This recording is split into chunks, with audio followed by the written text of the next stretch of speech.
Now, to the main matter, ahead of that crucial encounter, the conversation has taken a twist off the pitch with a statement that is purported to be released by players within the Black Queens calling on the Ministry of Sports and Recreation to settle what they say are unpaid per diems and improve their welfare conditions. I'll read certain parts of that particular statement.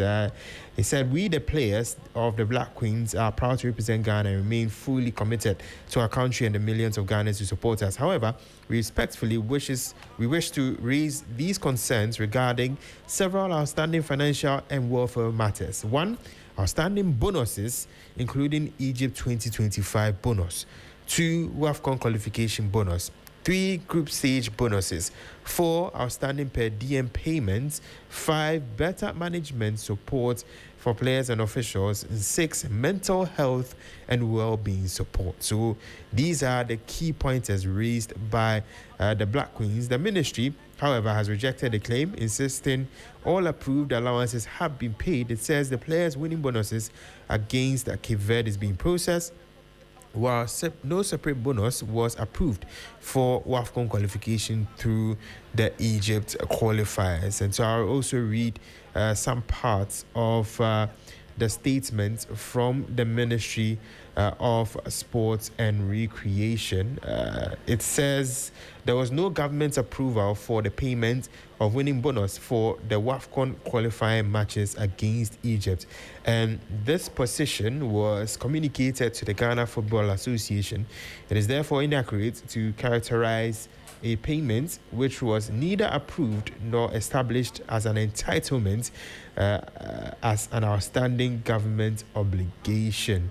The ministry also take note of the concerns raised regarding player welfare, health and mental well-being. The Black Queens are currently supported by a comprehensive team structure comprising a team manager, team administrator, 2 physiotherapists, a medical doctor, a nurse, a dietitian, a chef, 2 management team members, and additional technical officials, all providing necessary medical, nutritional, and administrative and general welfare support throughout the tournament. So we'll see how this builds up, but these are the statements from one which was purported to have been written by the Black Queens, although it wasn't signed specifically by them, and 2 by the Ministry of Sports and Recreation that was released just last night. And so very interesting times in there. Let's still stay on the local scene with the Ghana Premier League set to kick off in the next month. Director General for the National Sports Authority, Jan Pofoankra, has inspected the Babayara Sports Stadium in Kumasi. The following 3Sports reports has more.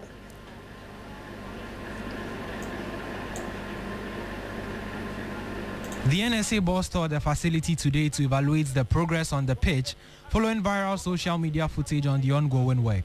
Speaking after the tour, Pofoankra expressed satisfaction, stating the playing surface should be ready in time for the new domestic season. It will be ready. I think we're looking at 4 weeks from now. We've seen the work that has been done and work continues to be done. The sprinklers are now working. We have drones and high-tech equipment that NSA would have to procure and ensure that we are abreast with international standards when it comes to the maintenance of our pitches and our facilities. So yeah, we will be ready when the league kicks off. The venue recently lost its CAF Category A status for international matches due to pitch and facility standard deficiencies. However, the NSA chief is confident that these upgrades will meet required standards to bring major international fixtures back to Kumasi. The new standards is what we're chasing to arrive at and to be abreast with. So we're doing all our best.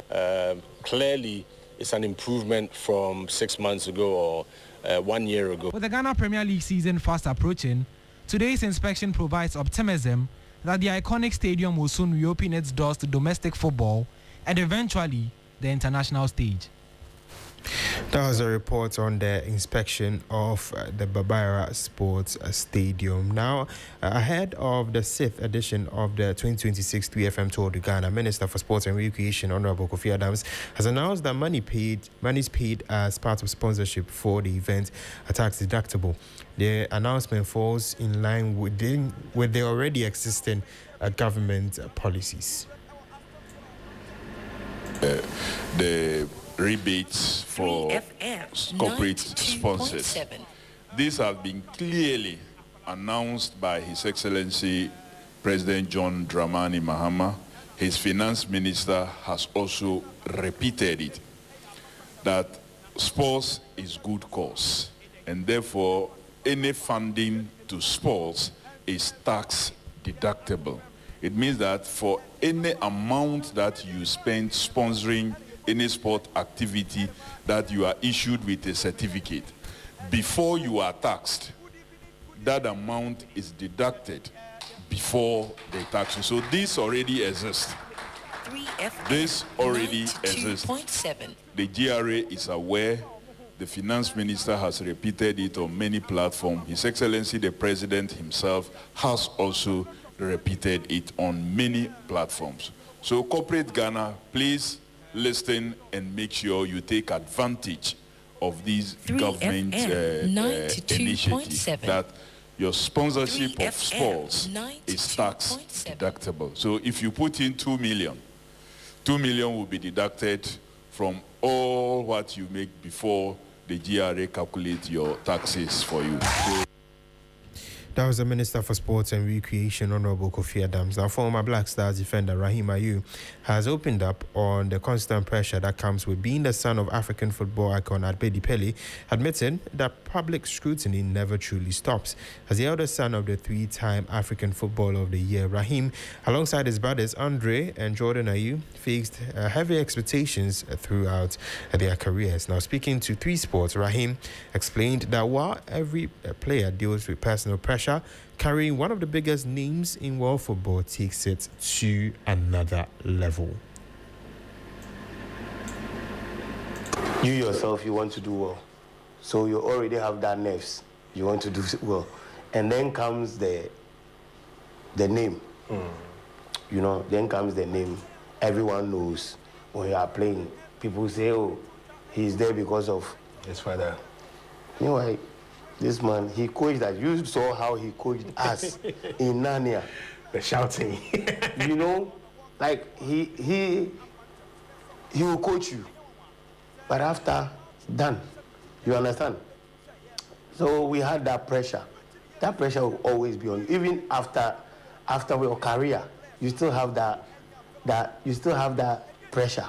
Because people are going to be looking at how you are living your life, your normal day-to-day life. You understand? So, I mean, that pressure will always be there to our kids, their granddad, their fathers. So, that pressure, whether you like it or not, is going to be there, the nerves. 92.7. You know, so we had that pressure. That's why every game we wanted to give 110%. We want to give 110%. That was Rahim Ayew speaking there. Now, the Netherlands have made a major statement by appointing Barcelona legend Xavi Hernandez as their new head coach. The 46-year-old returns to management after a 2-year break, succeeding Ronald Koeman. Now, Xavi has signed a 4-year deal that will take him through the 2028 European Championship and 2030 World Cup. The former Spain midfielder is expected to bring his possession-based philosophy and attacking style as the Dutch look to begin a new era. Now, PSG have begun the new season with another trophy after beating Aston Villa by 2-1 to clinch the 2026 UEFA Super Cup. The victory adds another piece of silverware to Luis Enrique's impressive spell at Paris, taking his trophy haul with the club to 13 in just 3 years. Now, Georgian star Vichak Kvaratskhelia opened the scoring for the French champions, setting the tone for another memorable night. Let's hear from Vicha after his match-winning performance. Yeah, it's always a pleasure to win trophy for this amazing club, and it was a really difficult game, but we won today. I think we deserve to win, and it's really good to start the season with this amazing trophy, and we're gonna go until the end. It's just beginning. And the future of FIFA President Gianni Infantino remains a subject of debate, with CAF President Patrice Motsepe saying Infantino's fate should be ultimately decided through an election.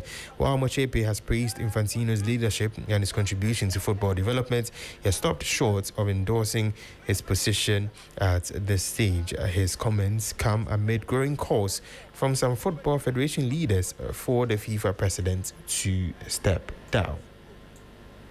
Well, you've got to be careful. 3FM, you've got to be very careful. 92.7. There are elections taking place next year. Shouldn't we allow that process to continue and let the 211 members decide? I mean, there are many times when I want the candidate to win, doesn't win. Whoever wins, I've got to support him. So, let's. I get too many telephone calls from too many member associations worldwide. And what I like is to focus on the unity, the cooperation. How do we continue to develop and grow football in the midst of the challenges we have? Deal with those challenges. We will resolve them and we'll move on. Let the people decide. If there are candidates who want to stand against it, That was Patrice Motsepe speaking there. To our final story, Lionel Messi has returned to action for Inter Miami after mourning the passing of his father. The Argentine had shared an emotional farewell message before the game, raising questions over his future in football. However, Messi was back on the pitch against Club Lyon, coming off the bench to play 45 minutes. His return will come as a relief to fans as the football world continues to stand with the legendary forward during this difficult period. Bringing an end to sports here on Sunrise on 3FM 92.7. My name is Bill Ishen. We'll see you same time tomorrow with more updates from the world of sports. Hoping that the Black Queens actually defeat Ivory Coast later today. The time of the match is at 5 p.m. And again, we'll see you same time tomorrow with some more updates from the world of sports. Until then, have a great morning.